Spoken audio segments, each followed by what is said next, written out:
Today is Monday, February the 13th, and we're back with the Vega project here. I wanted to shoot some video after I got the interior gutted and the doors off of it, so that you can see exactly what it is that I'm doing, and so I can kind of keep a record of it. So yeah, the interior is completely out of it now. Carpet, seats, the whole 9 yards. I did leave the side panels on because I'm unsure yet what I'm going to do with that. So starting back here in the trunk, you can see that the trunk is in relatively good shape. Really no issues to speak of other than right down there where the spare tire was. And it caught some water down there, so it's just some surface rust. It's nothing that can't be addressed and taken care of fairly easily. Same thing with this area right over in here. It's just surface rust is all it is.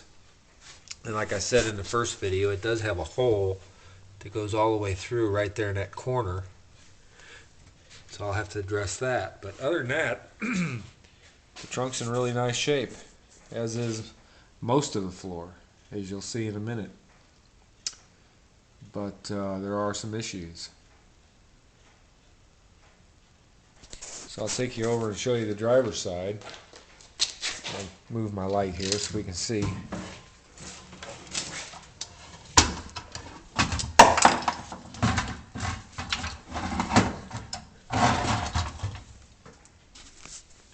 Sorry about all the commotion here. This is the driver's side, naturally. And you can see that the floor is in relatively good shape. I mean, really not very many issues to talk about here. Everything is pretty solid, and it looks good.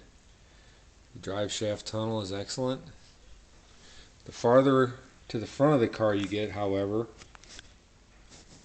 the more issues you come across. For example, where the seat mounts, there's a little surface rust there, but it's good and solid. Same thing at that mount.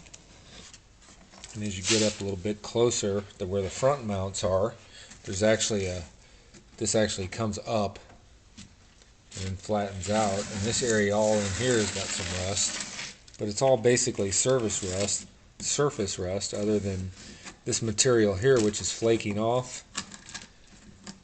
And I think it's some kind of sound deadener. You can see it's coming off in little chunks like that. So, but for the most part, the floor is in really nice condition. And as you look at these side rails, you can see that even those are in good shape. I'm in the light. Just here again, surface rust, Other than that, the floor is just as solid as it can be. And for a car that was sitting out in the field, exposed, that's not too bad. I'll tell you though, if it had been sitting out there much longer, I don't know if it would have been salvageable. So it's fortunate that I found it when I did, and that the guy I bought it from sold it when he did, or it wouldn't have been worth much. So that's the driver's side. Looks real good, and pretty pleased with that. It's nothing that a couple of days spent with a wire wheel and some POR 15 can't take care of. And then of course new carpet will go in. So that's the driver's side. And let's go over to the passenger side.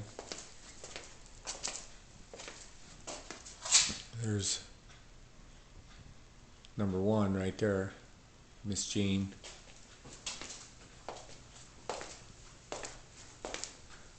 This is the passenger side naturally. Again, you can see here in the back where the floor is in really nice shape. Here again, this material here has been chipping off, but I don't think that's any big deal. It does have a hole right here where this plug goes, and that is disengaged itself from the floor, so I'll have to reseal that. But here again, no big deal, right? You can see that the rest of the floor, like the other side, looks really good. Really good and solid. And everything was going along swimmingly. Here again, the side rail here. I don't know what that's called. Just part of the floor pan is all it is. But here again, it's real nice and solid. Looks good. And everything looked real good when I took the carpet off until I saw this. What you're looking at there is a license plate that was screwed to the floor under the carpet. And what is it hiding, you ask? Let's take a look. Oh boy, that's not good, is it? Not much light on that subject there. What you got there is you got a hole in the floor.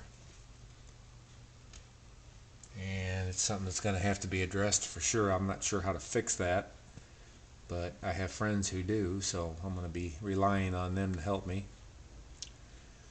There's a guy down in Texas on YouTube. His name is Resto Dan, R-E-S-T-O-D-A-N, Resto Dan. I think he's from Fort Worth or Dallas, somewhere down there. Guy's real sharp on stuff like this, man. I bet Dan would have a fix for this. It would be cheap and inexpensive. If you're interested, look him up. He's a pretty interesting guy to watch, man. He can teach you some things that get you out of some jams pretty cheaply. Shout out to you there, Dan. So anyway, that's the worst place on the whole car right there, is that floor. And it'll have to be addressed. There's no question about that. But I don't think it's the end of the world. I'm going to grab this light so that you can see that spot a little bit better. Put a little light on it. There you go. Now you can see it for sure. It's not too bad, but it's bad enough where it'll have to definitely be addressed. Perhaps part of a floor, or weld some steel in there or something. I'm not quite sure. But like I said, I got buddies that'll help me with that. And other than that, whole car's in pretty good shape on the interior. Once everything gets replaced, of course, it'll have a different shifter and probably a different steering wheel. I'm not sure what I'm going to do about the dash and the side panels and things like that, but address that as I get to them. There's the plate that was attached to the floor from 1990, a dealer plate, no less.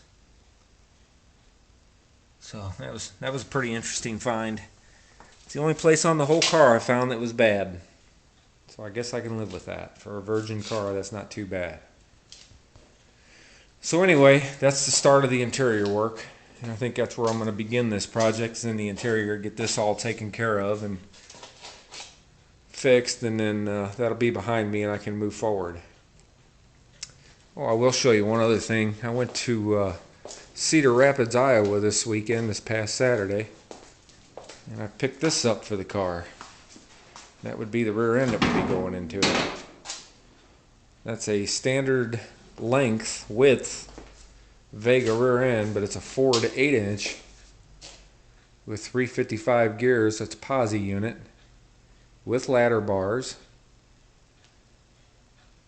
panhard bar, which is right there, and it's all set to go, ready to go. Also, it came with frame connectors for both sides. So I'm all set up.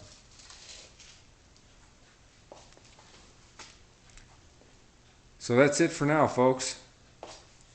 I'll add more videos as I get things done here. Thanks for watching.